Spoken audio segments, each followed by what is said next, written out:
आदल्या दिवशी अचानकच प्लॅन ठरला आमचा की उद्या फिरायला जाऊया. मग कुठं जायचा हा विचार करता करताच आम्हाला आठवलं की लोणावळ्यालाच जाऊया, कारण तिथं खूप छान पाऊस पडत असेल आणि खूप छान वातावरण असेल. तिकडे जायला आम्ही सकाळी लवकरच निघालो होतो आणि थोडंसं पुढे आल्यानंतर घाटामध्ये ना एक हॉटेल दिसलं. तिथे चहा घेतला आणि नाश्ता केला. तसं मी साबुदाण्याची खिचडी बनवूनच घेतली होती. म्हटलं रस्त्यामध्ये भूक लागली तर खाता येईल. मग तिथे नाश्ता झाल्यानंतर पुढे जायला निघालो. थोडंसं पुढे आलो असेल की पाऊस सुरू झाला. मग रेनकोट घालून घेतले होते मी आणि एक 2 ते 3 किलोमीटरवर आल्यानंतर तिकडं तर काही पाऊसच नव्हता, पूर्ण सुकं होतं.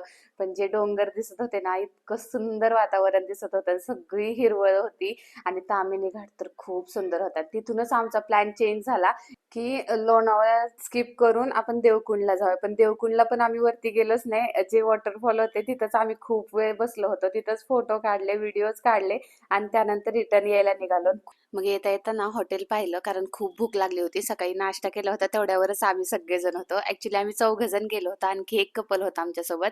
पण त्यांचे व्हिडिओज काही घेता आले नाही. पण तिथली जी थाळी मागवली होती मी, चिकन थाळी, ती टेस्टला खरंच खूप छान होती आणि एकदम कोकणी स्वाद देत होती ती. आणि परत रिटर्न येताना पण ना काय केलं आम्ही, छोटे छोटे जे वॉटरफॉल होते ना तिथे आम्ही फोटोज व्हिडिओज काढत बसलो. आणि पाणी खूप आवडतं मला. मला पण आणि प्रकाशला पण, आम्हा दोघांना पाणी खूप आवडतं. आणि येता येता आम्हाला हा सनसेट पण पाहायला भेटला. खूप सुंदर वाटत होता आणि घरी यायला लेट झालं होतं, खूप लेट झालं होतं मला. ऍक्च्युली 9 साडे 9 झाले होते.